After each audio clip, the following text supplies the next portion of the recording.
네, 여러분 안녕하세요. 합격을 사냥하는 전기사냥꾼입니다. 이번 시간에는 지난 시간에 이어서 기초수학 5번째 비례식에 대해서 살펴보도록 하겠습니다.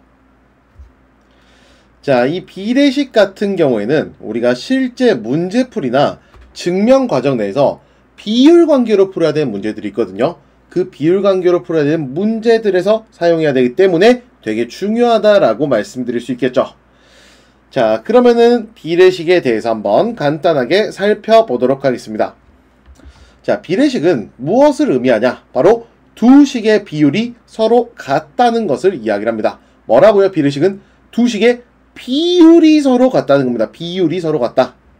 예를 들어서 이 2대3이라는 요 식이 하나 있다라고 이야기를 해보고요.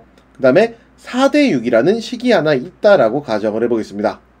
자, 그러면 지금 4와 6은 뭐의 배수죠? 2의 배수다라는 거 확인할 수 있죠. 왜? 2는 4에 2, 3은 6이다. 그럼 이거 2로 나눠줄 수 있단 말이에요. 똑같이. 2로 나눠주시면 얘 뭐가 돼요? 2대 3이 된다라는 거야. 즉, 이 2대 3과 4대 6의 비율이 서로 뭘로 같다? 2대 3으로 같다라는 거 알 수 있겠죠. 숫자는 달라도 비율이 같기 때문에 이 두 식이 같다라고 비례식의 관계가 성립이 된다라는 거 확인할 수 있겠죠. 자, 이제 그 다음에 살펴보시게 되면요. 여기 보니까 지금 이 안쪽에 곱 뭐예요? 안쪽에 있는 숫자들 3 곱하기 4는 12가 되죠. 그리고 바깥쪽의 숫자, 이 바깥쪽의 숫자의 곱은 뭐다? 이 6에 12가 된다.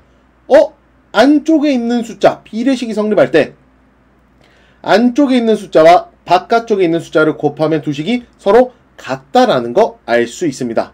내항과 외항의 곱은 서로 같다. 언제? 비례식이 성립할 때. 얘를 문자로도 한번 이야기를 해보시게 되면요. 자, A 대 B는 C 대 D라는 비례식이 성립한다라고 이야기를 하면 내항 B 곱하기 C와 외항 A 곱하기 D의 곱이 같다라고 이야기를 할 수가 있겠죠. 그래서 비례식이 성립할 때는 내항과 외항의 곱이 같다라고 이야기를 할 수가 있습니다. 자, 이제 요 비례식을 비율이기 때문에 뭐야? 분수의 형태로도 쓸 수 있다라는 거야.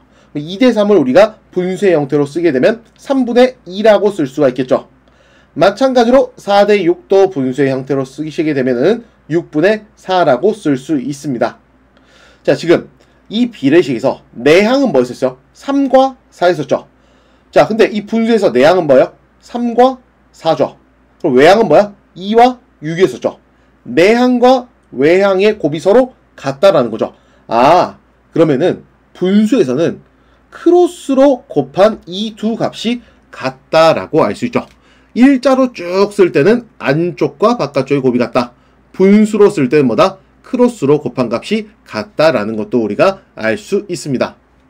자, 그래서 이게 실제 이제 시험에는 어떤 식으로 출제가 되냐면은 x분의 2는 6분의 4라는 값에서 x의 값을 찾아라 라고 시험 문제에 출제가 됩니다. 자, 그럼 뭐야? 분수가 서로 같으니까 요거 크로스로 곱한 값이 같다라고 이야기를 할 수가 있겠죠. 뭐야? 4x는 12가 되더라. 자, 그럼 4에다가 뭐를 곱해야 12가 되죠? 3을 곱해야 12가 돼서 x값은 3이 된다라는 거 확인할 수 있겠죠. 자, 뭐 이런 식으로도 비례식을 푸실 수 있는데, 자, 비례식이란 뭐야? 두 식의 비율이 서로 같다라는 거죠.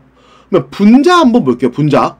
지금 분자만 보시게 되면요. 2에서 4로 증가가 됐다.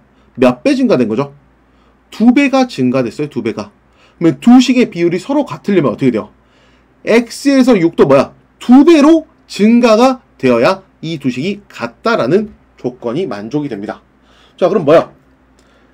2에다가 2x는 6이 되어야 되기 때문에 마찬가지로 x는 3이 되어야 된다라는 거 알 수 있죠. x의 2배를 해서 6이 나와야 되기 때문에 x값은 3이 되어야 된다라고 알 수 있습니다. 자, 그래서 비례식 바로 이렇게 푸시면은 좋은데 그게 생각이 안 나시면 뭐다? 아, 크로스로 곱한 값이 서로 같다라는 거 기억을 해주시면 됩니다. 자, 이렇게 해서 이번 시간에는 비례식에 대해서 살펴봤는데요. 자, 비례식 아까 전에 말씀드렸죠. 실제 문제풀이나 증명 과정 내에서 별거 아닌 것 같은데 엄청나게 자주 사용되기 때문에 반드시 복습을 해 주셔야 됩니다. 자, 이번 강의도 고생하셨고 다음 강의 때 뵙겠습니다. 전기사냥꾼이었습니다.